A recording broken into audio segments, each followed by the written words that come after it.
Chickamauga, September 20th, 1863.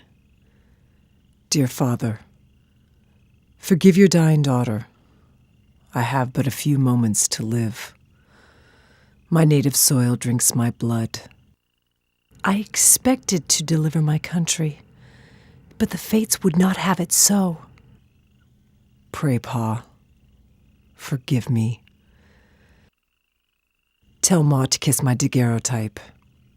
Emily.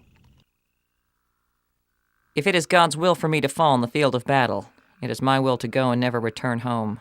Private Rosetta Wakeman, a.k.a. Private Lyons Wakeman.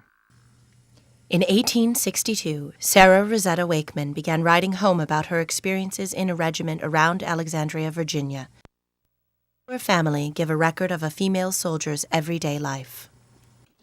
Alexandria, November 24, 1862. Dear Father and Mother and Sister and Brothers, one and all. Our regiment is in camp at Alexandria, Virginia. All the money I send you, I want you should spend it for the family and clothing or something to eat. Don't save it for me, for I can get all the money I want. Goodbye for the present. Sarah Rosetta Wakeman. Alexandria, June the 5th, 1863. Dear parents, I can tell you what made me leave home. It was because I got tired of staying in that neighborhood. I knew that I could help you more to leave home than to stay there with you. I'm not sorry that I left you. I don't want you to mourn about me, for I can take care of myself. And I know my business as well as other folks know them for me.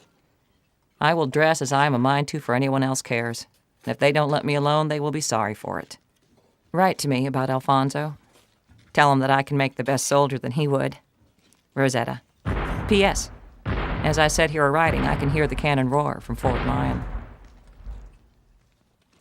Alexandria, mid-July, 1863. How do you like the looks of my likeness? Do you think I look better than I did when I was to home? I would like to have you send me Robert's likeness if you can. Rosetta. Washington, D.C., August 19, 1863. Dear parents, I have just thought of something new to write to you. Over to Carroll Prison, they have got 3 women that is confined in their rooms. One of them was a major in the Union Army, and she went into battle with her men. September 20, 1863. Dear Father, there are some of our men that have got a furlough and gone home. I don't think that it would be my luck to get a furlough to come home this fall. For my part, I shan't try for it. If I did, the officers would just say, "No, you must let the married men go home first." Dear Mother, I often think of the last hour I spent with you.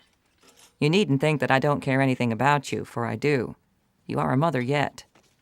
I would give all this world to spend one more evening with you, but I don't know whether I ever shall or not.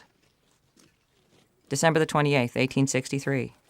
Dear Father, I don't care anything about coming home, for I am ashamed to come, and I sometimes think that I will never go home in the world. I've enjoyed myself the best since I have gone away from home than I ever did before in my life. I have plenty of money to spend and a good time of soldiering. Edwin R. Wakeman, or Rosetta Wakeman. February the 18th, 1864. Dear Father, our regiment is going to leave Washington today. We are going to Texas by way of New Orleans. We are going to take a boat at Alexandria. I bid you all goodbye. Don't never expect to see you again. Edwin R. Wakeman. Grand Ecker Landing, Louisiana on the Red River, April the 14th, 1864. Dear Mother and Father, brothers and sisters, I received your kind and welcome letter the other day. I was glad to learn that you was a-going to work the ham farm this summer and milk 20 cows. I will come home and help you pay for it, if I live to get out of the Army. By that time, Robert will be big enough to do a good day's work, and he and myself can work both of them farms like everything. I can't think of any more to write at present. So goodbye from your affectionate Edwin R. Wakeman. It was the last letter that Rosetta would send home. The Confederates got behind the Union position and captured the next supply boat that carried the mail, and the Union Army found themselves surrounded. In their hasty retreat, many soldiers fell dead along the side of the road. Rosetta, who made it back to New Orleans, grew sick and died a month later.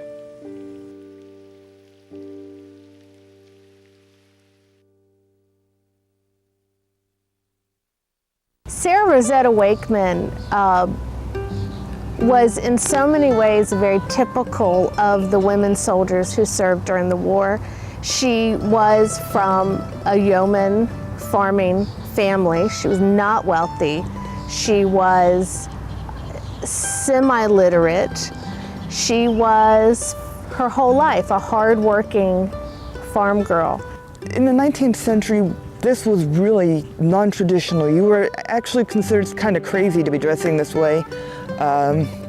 Like some of them considered those kind of women to be fanatics.